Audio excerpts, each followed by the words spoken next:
Hi, my name's Brody, and I love pool. The problem is, not that great at pool. So I thought I would recreate some of the world's best shots done by some of the world's greatest pool players, and see how long it takes me to recreate them, but more importantly, what I can learn along the way. This is taking hobbies too seriously.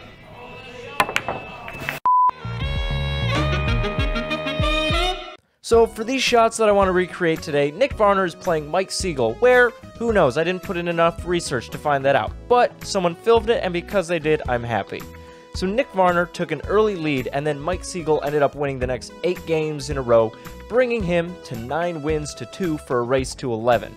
Nick Varner, with a seemingly insurmountable deficit to overcome, was left with this 2-ball on one side of the table and the cue ball on the other with this pesky 6 right in between. But under pressure, on the verge of a loss, Nick, showing some of the greatest competitive pool I've seen, pulls off this shot. And then, when he almost scratches on the 3, which had been terrifying, he pulls off this shot. And then he runs out. Well, that may be the single greatest run out that I've ever espied. That is incredible. And you know what? I was like, you know what? I think I can do some of these shots, so I'm going to see how long it takes me to pull this off. Now, before I begin, I did kind of go into the shot knowing how this type of kick works. I may not know everything about pool, but I do know some things. So I do just want to go over what my thought process was going into this shot. There is a full-length table kicking system, and it works like this. Wherever the cue ball is close to one end rail, if you aim at the back of the side pocket that's through the rail, the cue ball will hit the same point on the opposite end rail. And if you want to make adjustments for hitting it more to the right or more to the left, you will have to adjust where you aim, whether that's more to the right of the back of the pocket or more to the left of the back of the pocket. Now, because the cue ball's on the end rail on one side of the table and the 2-ball is directly across from it on the end rail on the other side of the table, I should theoretically be able to aim the cue ball towards the back of the side pocket to kick the cue ball directly into the 2-ball. And it works. I mean, I scratch, but the aiming system does work. Now on my second attempt, I know that I can't hit the 2-ball as head-on as I did in the first attempt. So I adjust my aim a little bit to the left to make the kick a little bit more shallow, and I pull off an amazing kick, bank, carom. That was so much cooler than the original shot. But it wasn't the original shot, so I do have to keep trying. Now I don't know if you noticed, but on the first 2 attempts, the 6-ball wasn't actually in the way of the 2-ball, and I didn't notice that on attempt 3, but I didn't make it either. On attempt number 4, I do hit the correct side of the 2-ball off the kick, but I do need to have it cut a little bit more. On attempt 5, I hit the ball so square that I double kiss.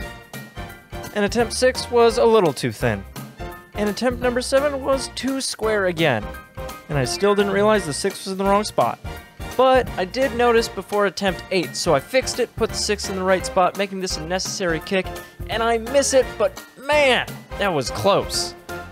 On attempt number 9, I adjust my aim a hair to the left of where I was aiming on the previous attempt, and oh my pizza pie! It goes in! Man, this aiming system works great. I didn't miss the 2-ball once. Yeah, I did scratch, but you're gonna hit that 2-ball if you want to. But I can't celebrate too much, because that was only one of 2 incredible shots that Nick Varner pulled off in a match for this run out. Because after that, he gets his cue ball hooked behind the nipple of the corner pocket and does another full table-length kick to make the 4 in the opposite corner pocket.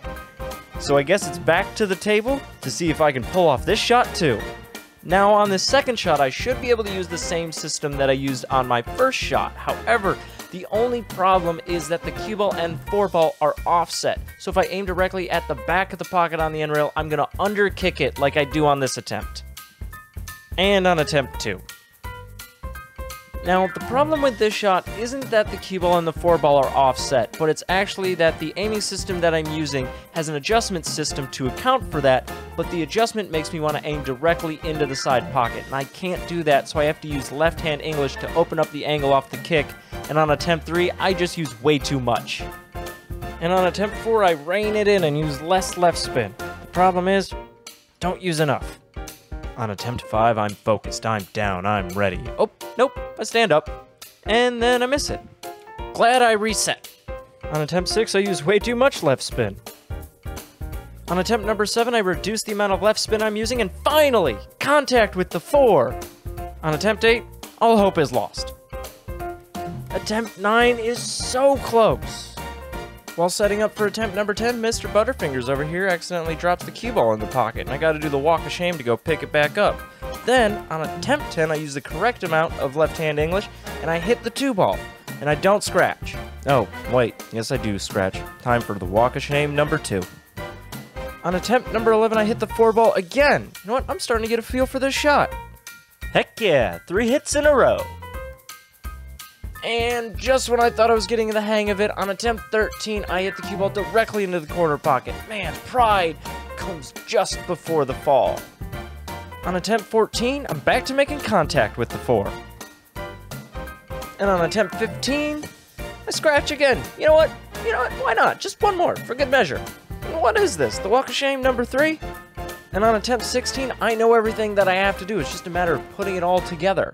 So I aim right at the back of the pocket, I put left spin on it, and booyah! Right into the pocket. That's the walk of kings, baby. Let's go. And yet, this shot didn't take me that many attempts to make, but it was way harder than the first shot in this run out. So what did I learn? Well, the full-length table system works very well, and you can adjust your aim accurately by changing where you aim on the long rail. But if where you want to aim, there's a ball or a pocket in the way and you have to adjust by using side spin, it's very difficult. And what is awesome too is that Nick Varner didn't just win this rack, but he went on to win the match 11-10 against Mike Siegel, making it an incredible comeback started from an incredible rack, which I think goes to show that even when things seem to be not going your way, you should never quit and keep trying because you can never know what you're going to be able to pull off. Now let's see if we can complete the run out. Nope. But what about from here? Well, we'll miss a relatively straight shot. Well, let's see if we can do it from here. Starting off with a good shot. Okay. Oh yeah, that cross-side bank on the 8, completely intentional. But I did it up with perfect position on the 9. This shot should be pretty easy. You know what? I'm done. Thank you so much for watching, and thank you to Nick's Billiards Academy for letting me film at this awesome location.